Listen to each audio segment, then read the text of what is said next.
Hi hello welcome to Shilpa Preetham YouTube. ಹಳ್ಳಿ ಹಾಡು ತಂದ ಹಳ್ಳಿ ಪಾಡು ಇವತ್ತು ಬೆಳಗ್ಗೆ ಎದ್ದೇಳೋದು ಸ್ವಲ್ಪ ಲೇಟ್ ಆಯಿತು. ನಾನು ಇದ್ದಾಗಲೇ ಎಲ್ಲ 7:30 ಆಗಿತ್ತು. ಅಮ್ಮ ಅವರೆಲ್ಲ ಪಾಪು ಎತ್ತಿದ್ರು. ನಾನು ಸ್ವಲ್ಪ ಎದ್ದು ಕಸ ಗುಡಿಸ್ತಿದ್ದೀನಿ. ಕಸ ಗುಡಿಸಿದ್ದಾಯಿತು, ಪಾತ್ರೆ ಇದ್ದು ಸ್ವಲ್ಪ ಪಾತ್ರೆ ತೊಳಿತಾ ಇದ್ದೀನಿ. ಮನೆಯಲ್ಲಿ ಎಷ್ಟು ಬೇಗ ಇದ್ದು ಎಷ್ಟೇ ಕೆಲಸ ಮಾಡಿದ್ರು ಕೆಲಸನೇ ಸಾಗಲ್ಲ ಅನ್ನೋದು. ಪಾತ್ರೆ ಒಂದು ಸ್ವಲ್ಪ ಇದ್ದು ತೊಳಿತಾ ಇದ್ದೀನಿ. ಇನ್ನೇನು ಪಾತ್ರೆ ಎಲ್ಲ ತೊಳೆದಿದ್ದಾಯಿತು.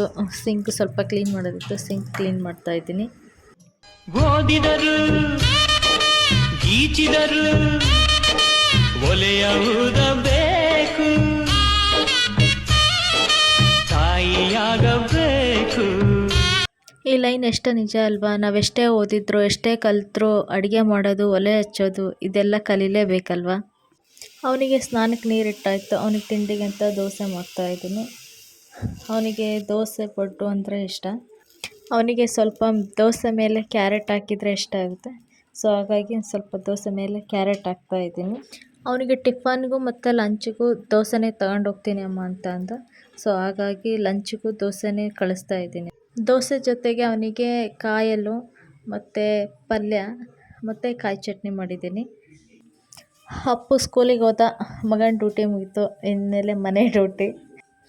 ನಾನು ನೆಲ ಒರೆಸ್ತಾ ಇದ್ದೀನಿ.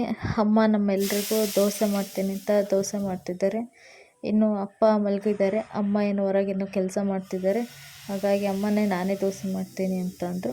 ಅವರೇ ದೋಸೆ ಮಾಡ್ತಾಯಿದ್ದಾರೆ. ನಮ್ಮಮ್ಮ ನಮಗೋಸ್ಕರ ತುಂಬಾ ಕಷ್ಟಪಟ್ಟಿದೆ. ಯಾವತ್ತೂ ಎಂಥದೇ ಕಷ್ಟ ಬಂದರೂ ಸಹಿತ ಕುಗ್ಗದೆ ಧೈರ್ಯವಾಗಿ ನಿಂತು ಎಲ್ಲ ಕಷ್ಟಗಳನ್ನು ಎದುರಿಸ್ತಾರೆ. ನಮಗೂ ಕೂಡ ನಮ್ಮಮ್ಮ ಹಾಗೇನೆ ಹೇಳೋದು, ಎಂಥದೇ ಕಷ್ಟ ಬಂದರೂ ಯಾವತ್ತೂ ಹಿಂದೆ ಸರಿಬಿಡ್ರಿ, ಮುಂದೆ ಹೋಗಿ ಅದನ್ನು ಎದುರಿಸ್ಬೇಕು ಅಂತಲೇ ನಮಗೂ ಸಹಿತ ಅದೇ ಸಜೆಷನ್ನೇ ಮಾಡೋದು. Thank you mummy, thank you, love you so much.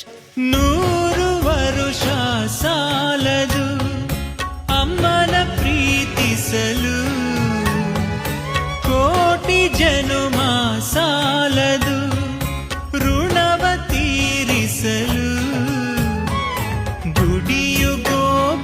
ನಮ್ಮಮ್ಮ ನಮಗೋಸ್ಕರ ಒಂದೊಂದು ಊಟಕ್ಕೂ ನಮ್ಮನ್ನು ಭಾಳ ತುಂಬ ಕಷ್ಟಪಟ್ಟು ಸಾಕಿದೆ.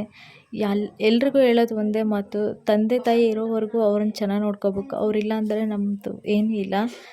ಎಲ್ಲರೂ ತಿಂಡಿ ತಿಂದು ಸ್ನಾನ ಮಾಡಿ ಇವಾಗ ಪೂಜೆ ಮಾಡೋಣ ಅಂತ ದೇವ್ರ ಮನೆಯಲ್ಲಿ ಬಂದು ಫೋಟೋ ಎಲ್ಲ ಇದು ತುಂಬಾ ಇದ್ದಾವೆ ಫೋಟೋ ನಮ್ಮ ಮನೇಲಿ.